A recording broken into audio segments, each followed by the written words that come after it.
Hello everyone, it is Joe here from Omnipoke, the channel that brings you guys everything Pokemon. Today we're going to be looking at Gengar VMAX. It is the second most played deck right now on Play Limitless, but its results really aren't tracking. Most people gravitate to this sort of deck, basically because they're frustrated with Mew and want to beat it, and that's really the thing propping Gengar up with the amount of play that it's seeing. And I don't think right now, based on the stats, that Gengar is performing well enough to be the second most popular deck. You have to do a lot with this list to be able to overcome the meta.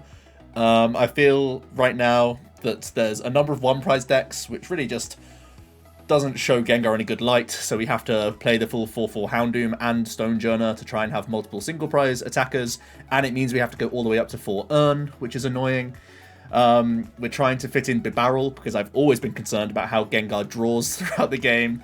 We have to play Path of the Peak so that we can get around Duraludon. There's like a ton of things that you have to do to at least like shoehorn Gengar in a position where it can handle the broad field, because there's more decks than just Mew, right? And even then, the Mew percentages aren't that insane. One of the highest that we have, but there's still brick potential. There's still the fact that the opponent can get out of Path of the Peak, plus Marnie combos at times. So it's by no means a catch-all insta-win against Mew. But that said, it does have one of the strongest matchups that it can boast. And that is still the selling point of Gengar at the end of the day. If you are tired of getting bullied around by Mew on the ladder, come to this guy. The VMAX has Fear and Panic for 2 Dark Energy, a 60 multiplier for the number of V and GXs your opponent has in play. Obviously, Mew has a very difficult time of playing around this, especially when we are hitting for weakness.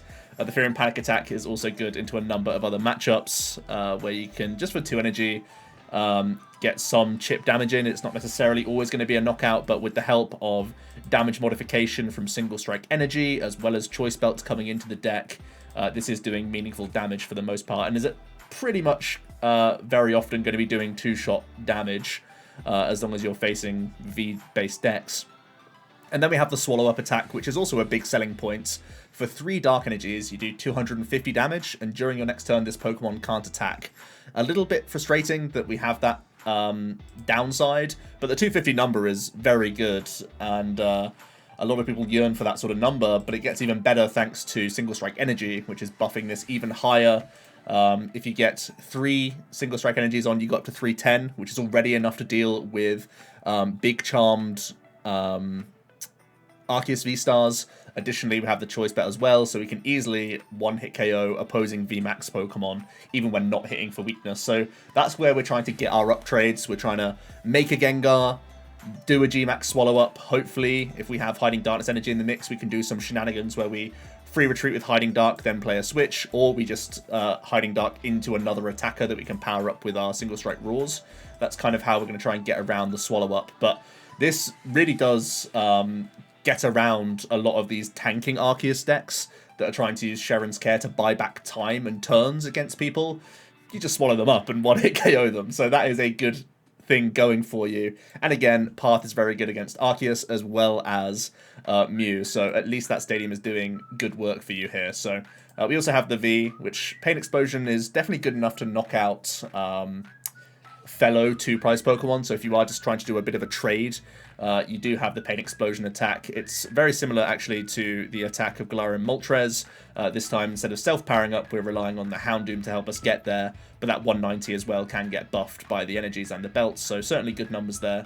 The reason we are at that 3-2 line is that typically in the Mew matchup, you're hoping that one Gengar either takes like 5 prizes or like 4 prizes minimum, I would say, from one Gengar, and then you're hoping to piece together your last couple prizes doing other things. So typically you make like 1 VMAX maximum in that matchup, and same could be said really for Arceus matchups, where one Gengar usually goes the distance for 4 prizes, probably, and then you're looking at like Stonjourner or building the second VMAX by then.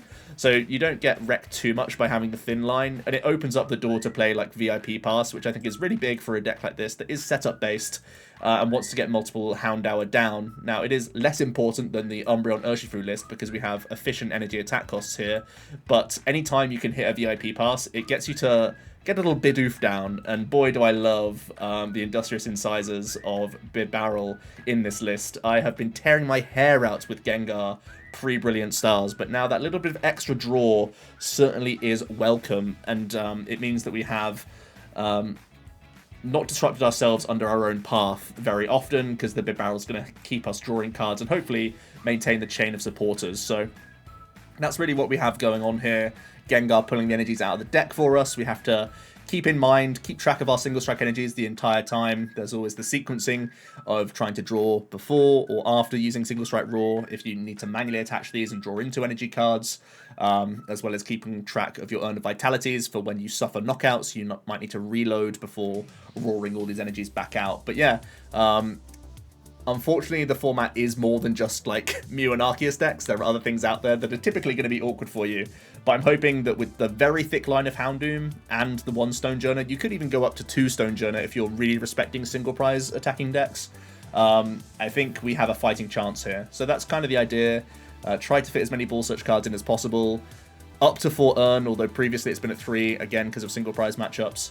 And overall just trying to respect as much as possible with this deck that has quite a narrow matchup spread, and I'm going to be honest, it's not my personal favourite choice. I think it is overplayed right now. It is oversold as the Mew answer that everyone hails, but I think it's just kind of narrow in its scope, and it's one of the lesser consistent decks in the format.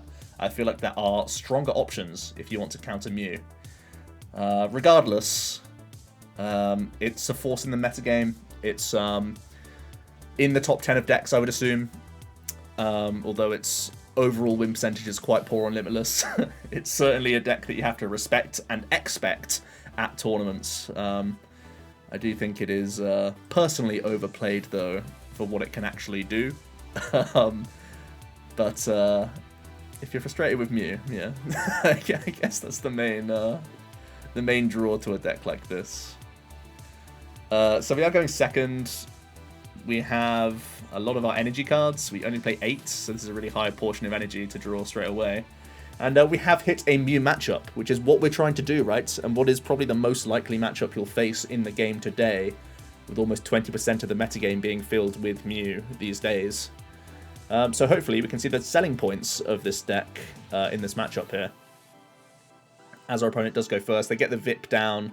They get to attach to a Mellow early, and they have a Cram Flip coming in as well to see if they can go deeper here. They throw away a Switch card, which is interesting because they've got that Genesect in the active here, but they are going to Quick Ball for their next Genesect and begin to draw some cards by the looks of things. And they just draw the 2 and hold everything else. So really interesting that they chose to discard a Switch out rather than just have the easy, like, pivots here. We get to, well, we draw a second single strike energy, which is really funny, actually. It makes the Urn even better here. We have all 4 in the deck. We have 2 of our paths. We definitely want to make a second Houndour here. I think we just go Houndour, make a Gengar, attach Hiding to it. There's actually the argument to go all single prize on this board for the opening turn and just let them get the first hit in with the Mellow, and then we can try and do like a 1-for-1 trade and not give up 2 prize cards on a boss's orders. But they didn't do much after their Genesect. Like, they could be sat on a monster. They could also just be sat on, like, rope, I guess. There's a few things they can be sat on here. The reason I like going for Gengar proactively is that if we just hit Path off the research, it feels like a really, really strong position to put yourself in. So I think I take the minor risk here. I'm not the most experienced Gengar player, because like I said, the stats are telling me that I shouldn't invest my time into Gengar. But here we are. We're still giving it the old college try. We can get third Houndour down. I don't think it's bad. Sometimes you can attack with them, especially against something like a Meloetta. And we are currently supporterless. Do I want to put second Gengar down? Just trying to brute force a VMAX next turn. Hard to say, really. I don't have anything stopping them drawing a ton of cards next turn. I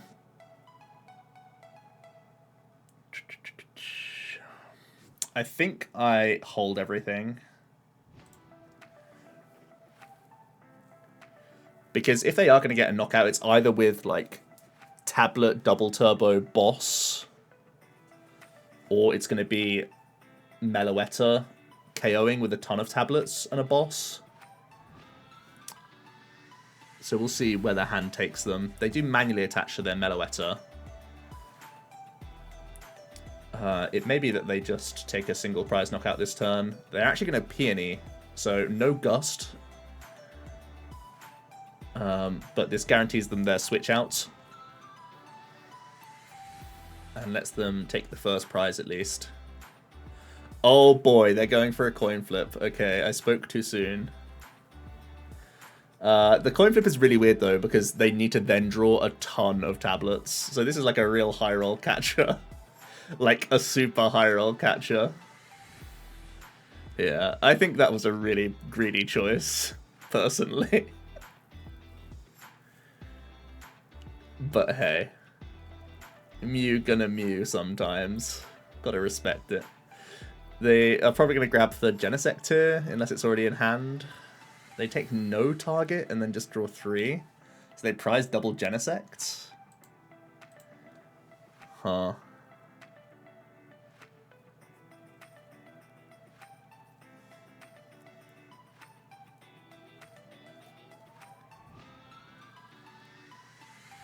So I'm really happy to see them like spend a tablet here for meaningless damage. Definitely helpful for us. I feel like I want to definitely take Knockout active with a Houndour. I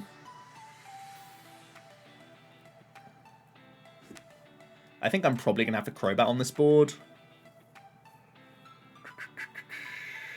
Now I don't because I drew Marnie. Nice, okay. So let's do this.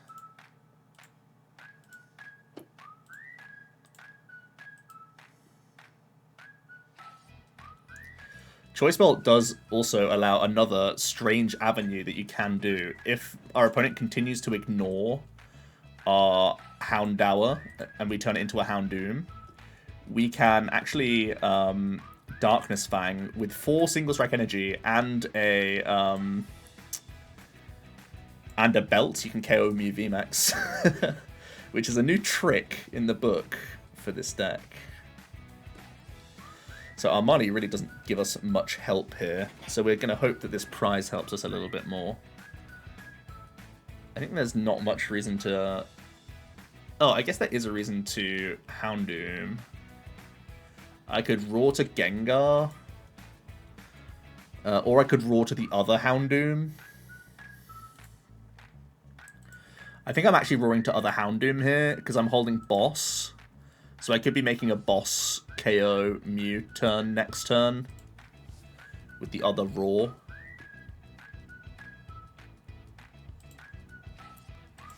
We haven't drawn any paths yet, which is a bit of a shame. Didn't draw a means into VMAX, and we also have no draw supporter for next turn. So we're really just living on the top decks in the prize draws for now. But we'll see what the opponent can conjure up. They have Catcher here. Second Tails for them. I don't know if the first one was even unfortunate for them. Depends how many tablets they have in hand, I guess. That one probably is an unfortunate flip. This time they cram the heads, though. Hello. Cram heads definitely feels most impactful.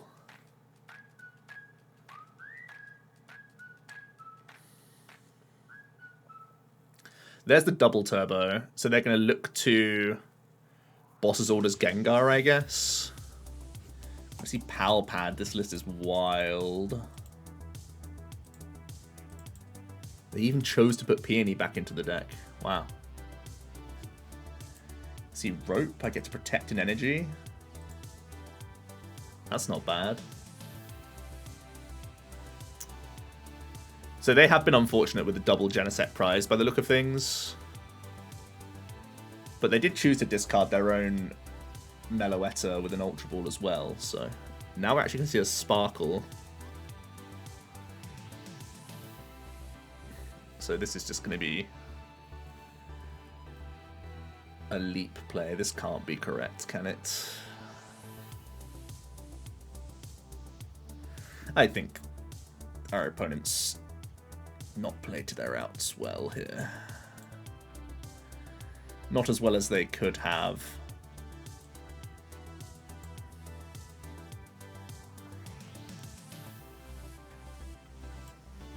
It's actually better for us to attach the single here. Because I want to earn them back into the deck to allow for energy Houndoom if need be. But yeah, yeah. There's been some plays.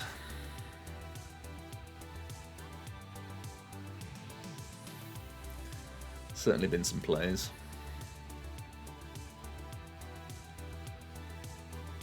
We haven't needed even to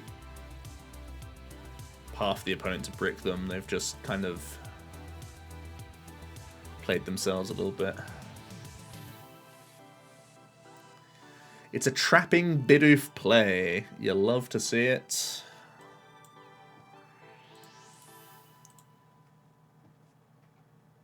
Let's make a barrel of laughs.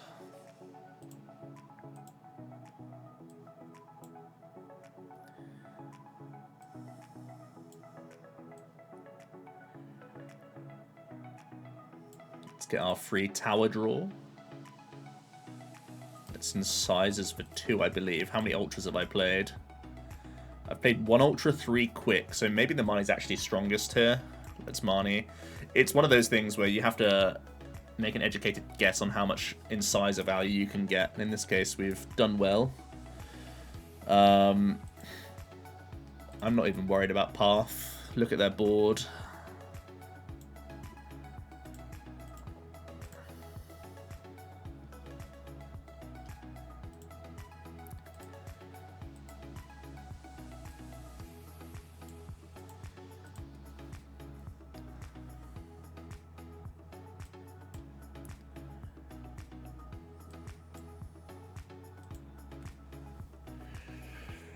We do hit switch outs, and we can just swing here.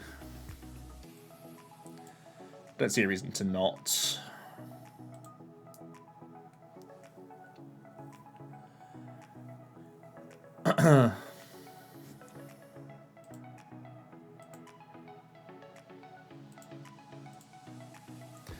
It's rare you see a Mew on its knees like this.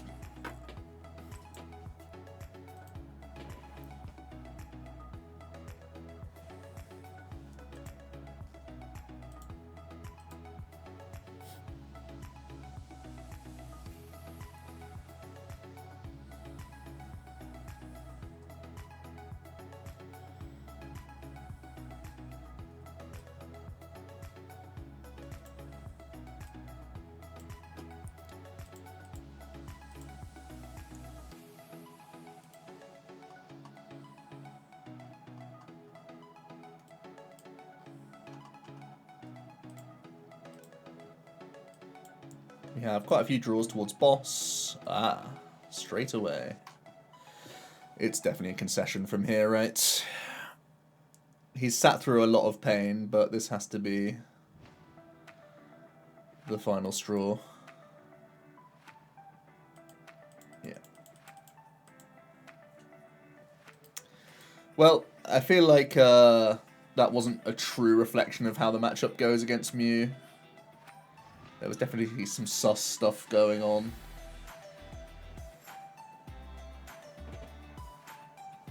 And a pretty far away from standard 60.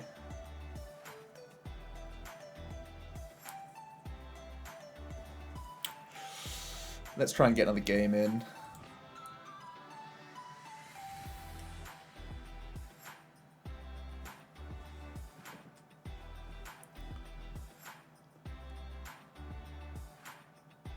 Mulligans from both sides.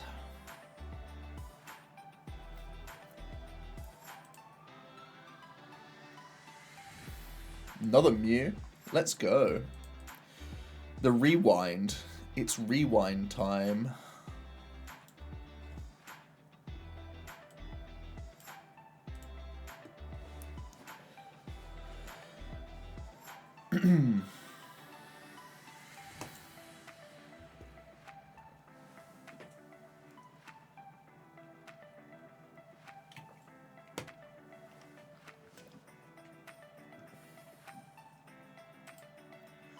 Couple of fogs to kick things off for the opponents.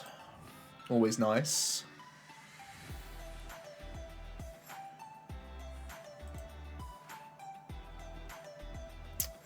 They get into their Mew.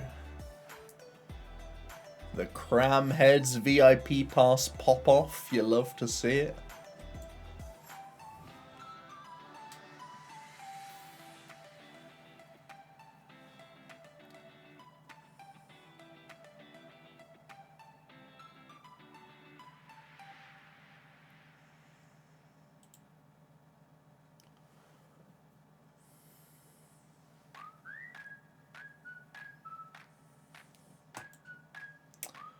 Pretty ideal board states for them. 1 tablet spent in the process. Always need to keep track of your opponent's tablets and choice belt usage, because keeping out of range with Gengar isn't always possible, and is sometimes more of a hope.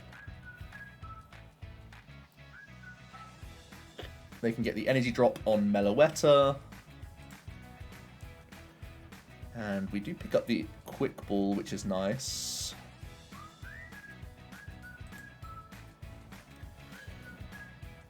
Let's have a look. We do have our other VMAX, so I feel okay about discarding 1 this turn. Is Bibarel here? No, it is prized. I still put it down, I'm pretty sure, because whenever you take it off prizes, you just start drawing a lot better.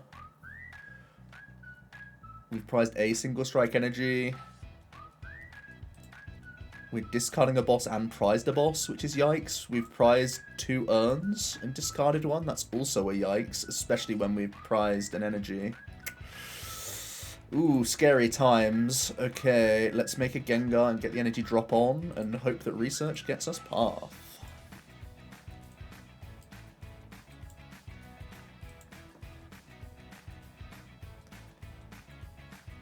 It does, and VIP to boot. We actually drew all the Houndours, but you still play this to get it out of the hand, right? I think you just take Houndour here.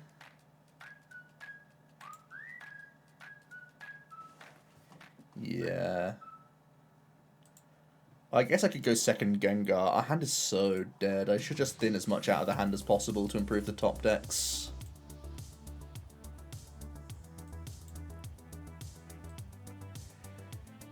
It's not great, but it's the best we have. I actually low-key want them to Rose Tower so I can maybe draw some cards. Let's pass. So our opponent's kind of in the same spot where, like, because they attach to the Meloetta, it's not easy for them to do a Gust KO unless it's alongside a double turbo. A Cramheads is a great start for them, though.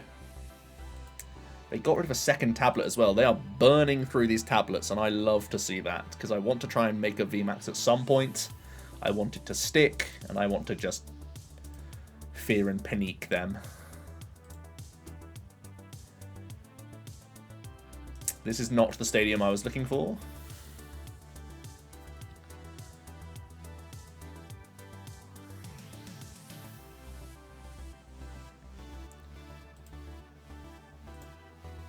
Double cram gaming. Okay.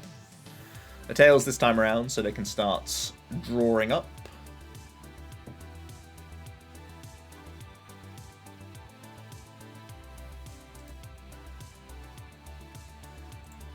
Whenever you're feeling nervous about playing Gengar, just remember, you at least have a Bibarel. Look at this little Bidoof. Always makes me feel better about me playing Gengar. Wholesome little Bidoof will help us. Okay, so we're going to see Sparkle. So unless this is also a catcher gamer, we are only giving up one prize here.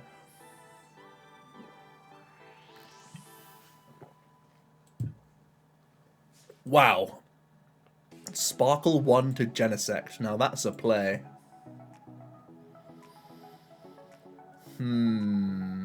Certainly a surprising twist.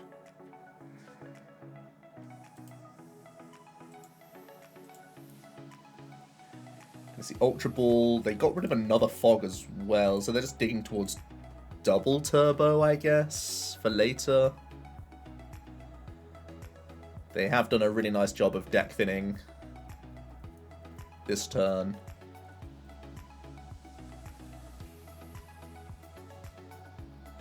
We are going to see the Melodious. Top deck Gods. Let's go. That is not good.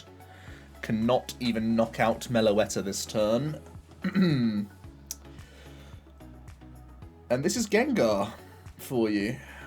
This is a real great sneak peek into Gengar.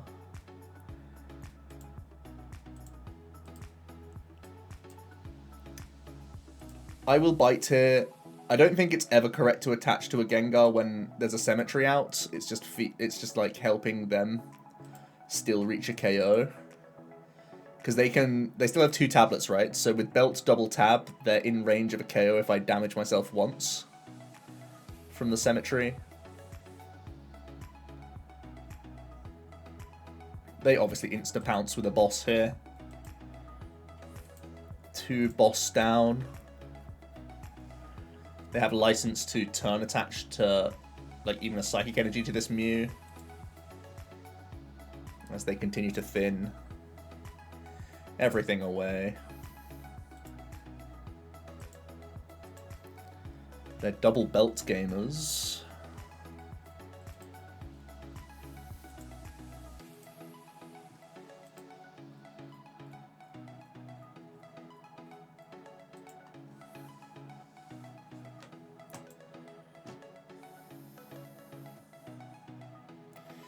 Cramming for double turbo attachment? No, just Psychic Energy. Okay.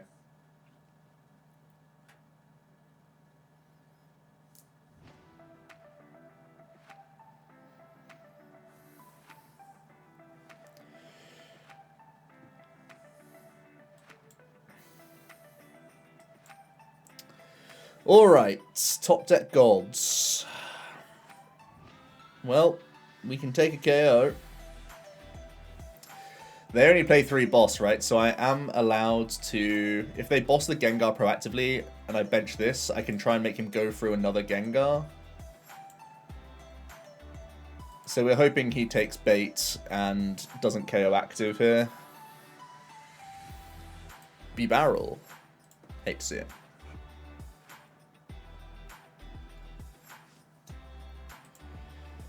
Have they overplayed switch outs? No, they haven't.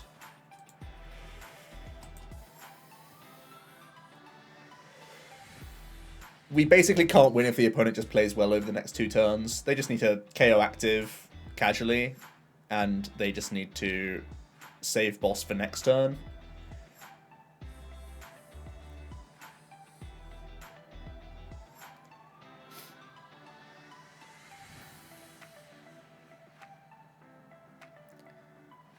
Yep. I believe my win con now is hope that they have prized last rope. Or rope is their last switch out, right? So I hope that I can survive a hit with something as I boss stall.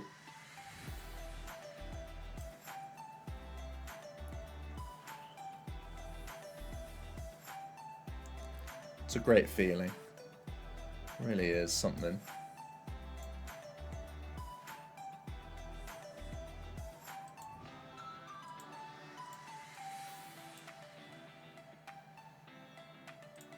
Really is the good stuff. Really does prove my points right now. I have given it a college try to try and show off the deck in a decent light, but Gengar be Gengar sometimes. Ooh, okay, so they haven't bossed us yet. One more top deck to get us into good stead here.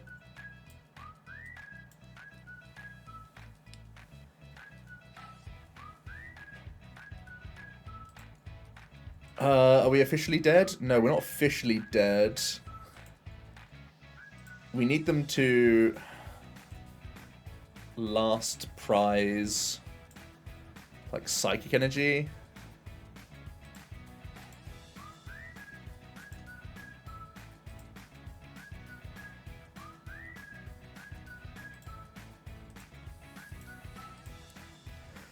Terrible. Actually, wait, we have sleep flips, right? Sleep flips save us.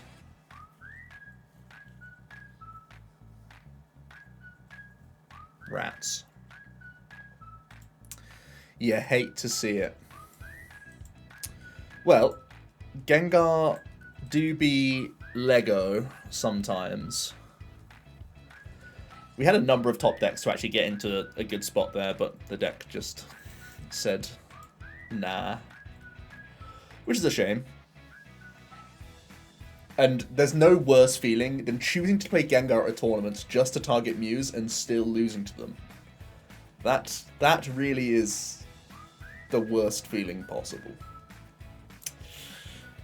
So this is me dispelling the Gengar propaganda mostly today. And I also need to talk about the Potown store, which is actually nice propaganda about this lovely company that sells PTCGO codes and is the place to go for all your PTCG Live and PTCGO needs. So certainly check them out. Use code Omnipoke for 5% off.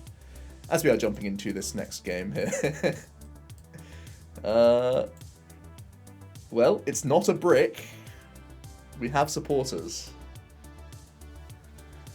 You love to see it. Right, this is going to be Arceus Inteleon, which is kind of the other meta matchup you want to face. Oh, VIP pass off the top. You love to see that. Now we're actually popping off. I can't even meme this hand. It's just good now. We get to scout our deck as well to see if I'm allowed to research rather than Marnie. Levelball Drizzile is certainly a curious one. Did they realize after they played the level ball that they had to do it this way around? Who knows? A very strong start from them though. They get water in the discard pile. They get the double turbo attachment. We happen to get fortunate with a back-to-back VIP pass draw. Which is pretty insane. Bibarel is here. Both Gengar are here. How many path? 2 path? Path in hand, obviously. So the opponent is holding Drizzile. So I probably should Marnie them, right?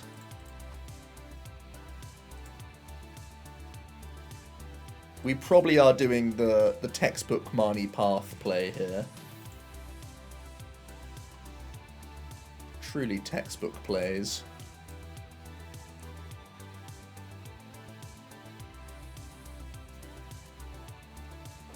Because they showed a Drizzile to us. Am I ever going Stonjourner? It just gets gutted if I attach to it, so I don't think that makes much sense.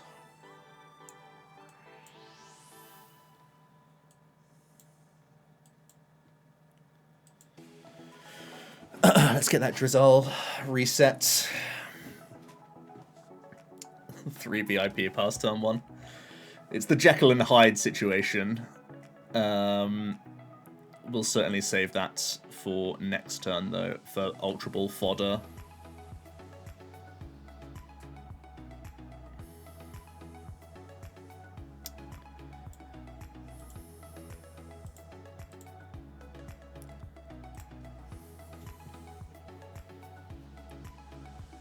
And let's see how the Marnies treated the opponent. They at least have Power Edge. They still get Energy Drizzile, so ineffective here. But if they are Drizziling for... Well, actually, we don't know if it's ineffective yet, right? They need to play a Counter Stadium to be able to get a V-Star Power in, as well as like have another Incense here.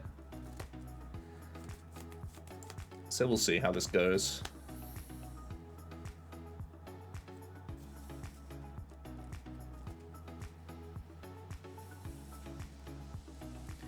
Sometimes Arceus Inteleon only plays paths, which is really good for us.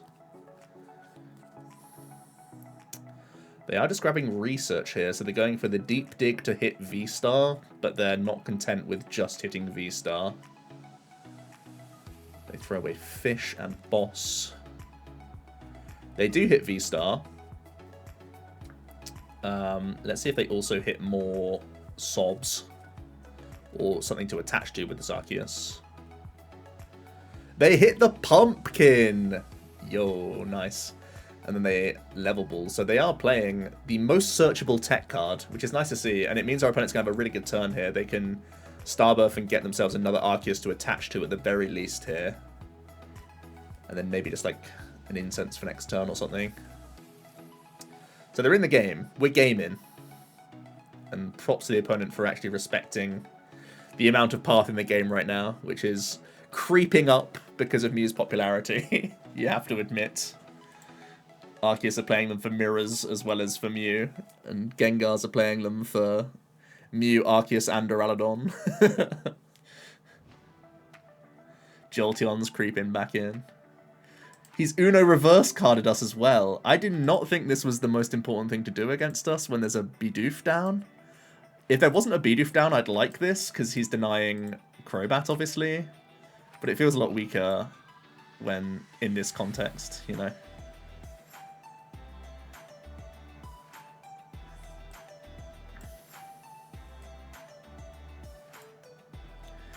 So Stonjourner is actually low-key an annoying draw, because I wanted double Ultra Ball. Like, I wanted to Bibarel keeping one Ultra in hand and, like, double dip the guaranteed Doom. But it could work out well, because obviously there's no Dunsparce to be seen at the minute. That is not the KO.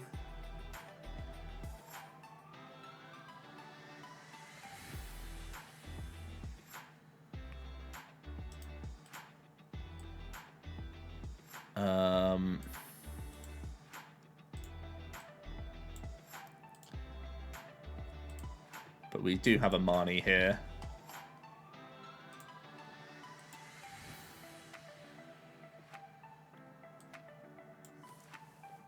Hunting for second Doom here. Love to see it.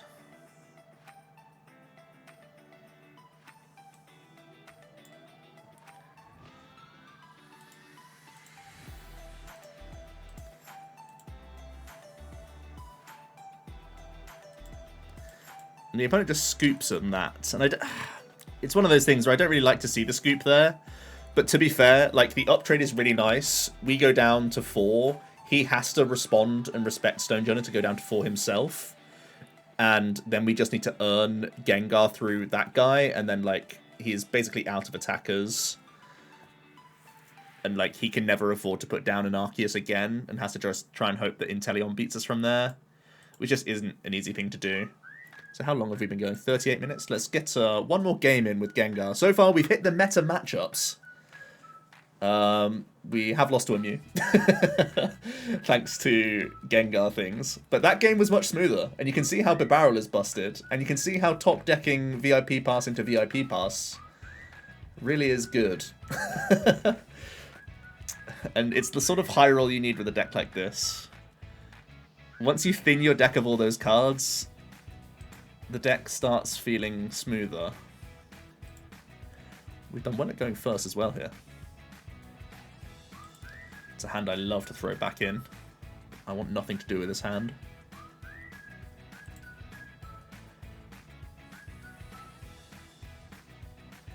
Oh, look at the ball search. Oh, that's my mulligan. You love to see that ball search. Going first, do I want to lead Gengar? I guess I prefer it to leading Doof, because I can sometimes hit Hiding Dark. And I don't want Doof to just get bopped, because he's super important, even as a 1-1 line. We actually hit the mirror match, surprisingly. So we certainly want to check our Stonjourner is here, which it is. We have both VMAX. We obviously go double Houndour here. Our Crobat is here as well, which I probably want to use this turn proactively. Try and get an energy drop down. Need to double check. Okay, all of these are here. Okay. So it's a really solid start for us. I think I always want to hold an Ultra Ball. So I think I can get rid of Gengar. And keep the space open. Question mark. Yeah, I think that's correct.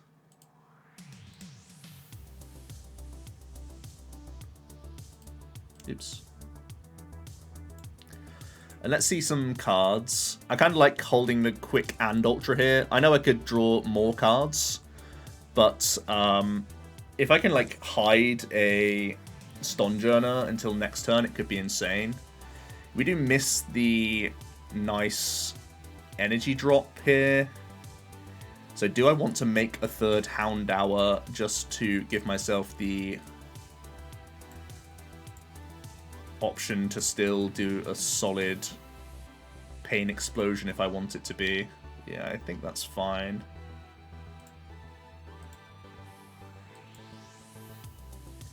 We don't need to rush into the Stonjourner. So no energy drop, but otherwise a pretty good start. Happy with the opener. Going first in mirror is a big advantage because we power spike on turn 2. It's a similar feeling to going first in an Arceus matchup. Our opponent's actually glutted with energy. Got rid of 2 of their hidings. And they are doing a Copium boss play by the looks of things. Trying to slow us down and buy a turn themselves.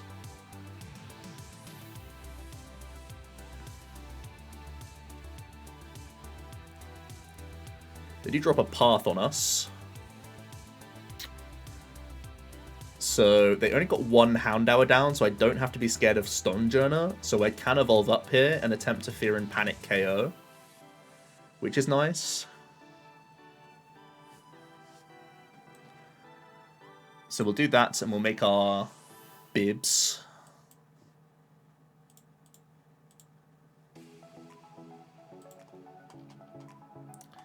We have Balloon double switch. I think 4 cards is good value to begin with here.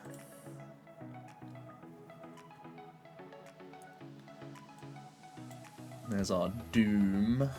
Let's just rip the Marnie. Do I want to take an energy out of deck to improve my odds? Sure.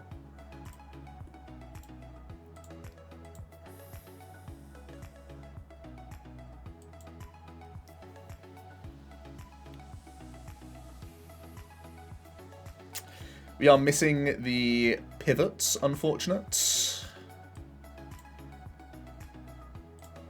But we'll pass it over to our opponent and see what they can do now.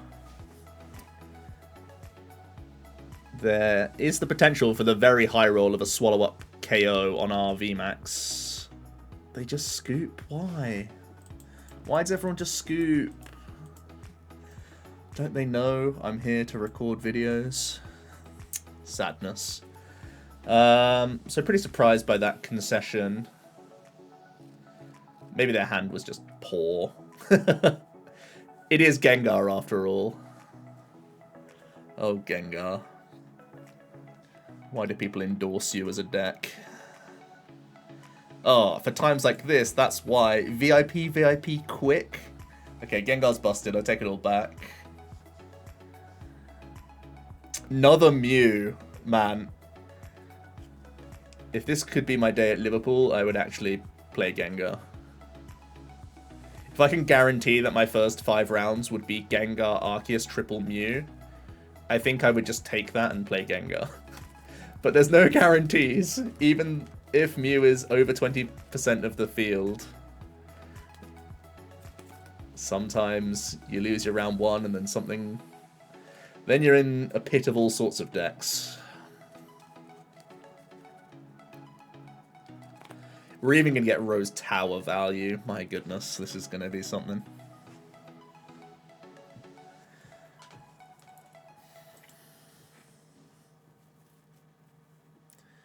Failing Vip to bench second Mew makes sense.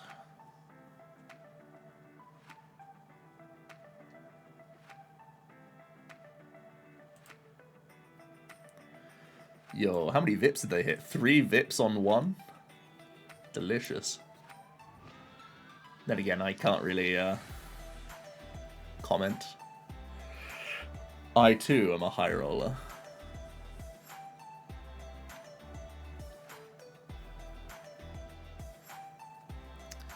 So, they are debating the phone. They could be debating putting Stadium on top to protect themselves. Research as well. I have been spoilt. Absolutely spoilt with this opener. Okay, Bibarel is here. We have 2 more Houndooms in the deck. We have Gengars. We have the Paths.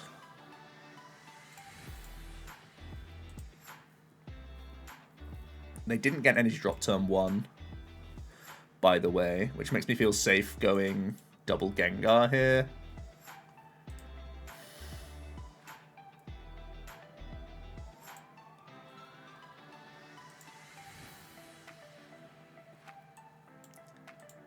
I actually choose not to Rose Tower here, because if I draw a Houndoom off the Rose Tower, it's really bad for me.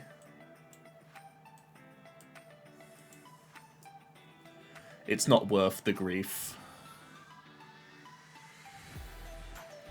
Okay, no counter Stadium, but we have push potential for next turn, so I can't be too upset. Let's pass it over. Expecting our opponent to look to Sparkle us. Or Double Turbo Boss. If they are doing a Double Turbo Boss there, allowing us to trade into them. VMAX for VMAX, basically. Attaching Psychic active means they are digging for the Sparkle play, no doubt. They put a 3 prize into play for us just to get a Tower card. Then switch it into a Cemetery. Interesting. It certainly is scary for us to attach into Cemetery because the VMAX is so fragile, but they are able to hit Sparkle here, which is nice. They have not been forced to play any tablets, which is super scary.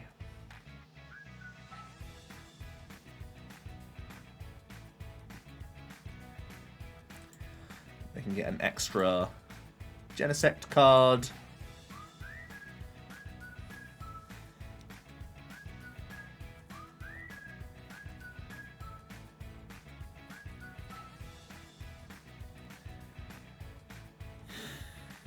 Okay, we're going to see the Echo.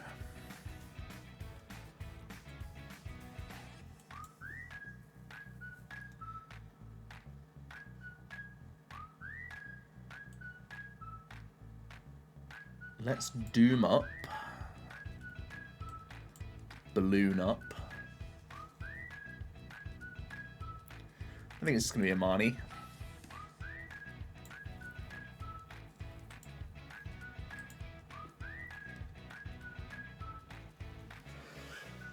Oh, that is not great news.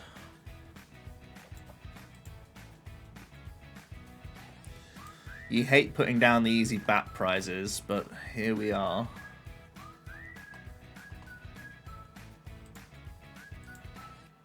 And I'm damaging my Gengars, which you also dislike.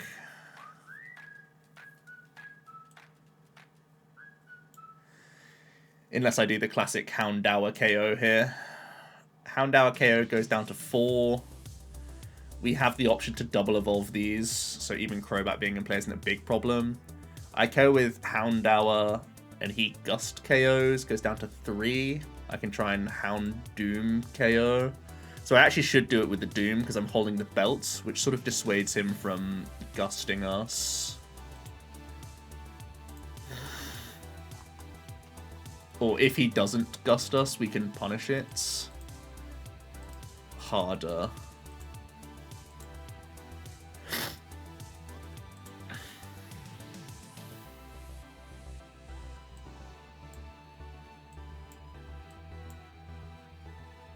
Draw our cards. We do hit Bibarel, which is nice. I can also try and protect this VMAX now, which is solid. I think it has to be a path play, right? The Marnie path.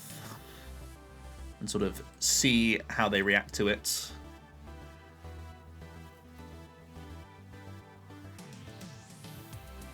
But, you know, sometimes they have the goods in this spot, and then you feel very sad. They have played 3 stadiums, though.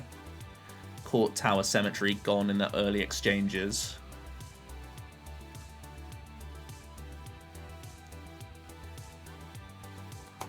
Yeah, I'm going to see the Ultra Ball.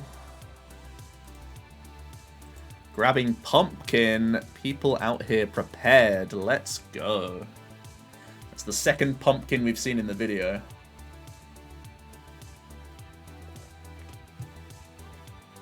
This Mew has been pathed one too many times.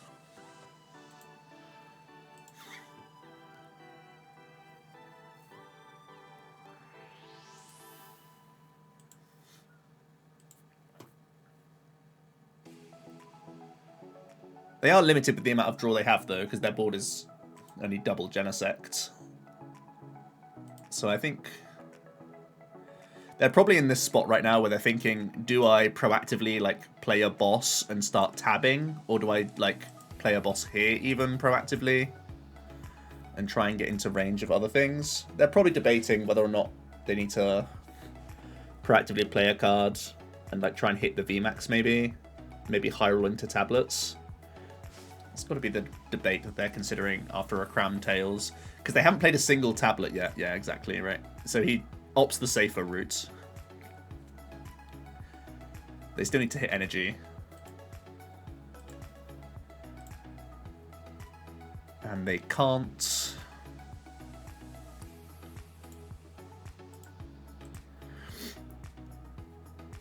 Did I even have more energy in here? I think I just wiggle with this, right? Oh, no, I don't. Love to see it. Oh, I was looking at my discard pile, that's why.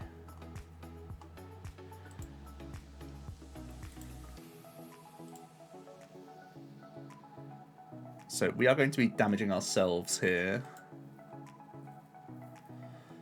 But it feels like it's for a good cause.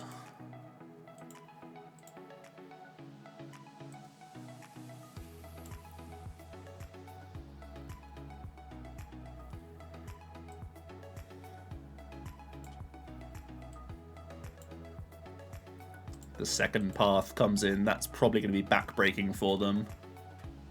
Yeah. Well, apart from the Gengar brick, which happens, we did okay with Gengar. We got pretty fortuitous with some VIP passes, and I'm still very sus of the deck. If my tone of voice was not apparent, I do think this is a dodgy deck for best of 3. The games go long. There's always potential to have bad starts and bad middle games and like bad late games with the deck, honestly. The Bibarel is a super welcome inclusion, and hopefully you saw the value of the 1/1 line. Other than that, let me know what you guys think. I still feel like this should not be the second most played deck, and I think as people get their hands on Arceus online, that will overtake Gengar in popularity. I can see the temptation. We were beating a couple Mews fairly convincingly there. But yeah, I'll hear your thoughts down below. And thanks for sticking around. I'll see you tomorrow for another video. Cheers.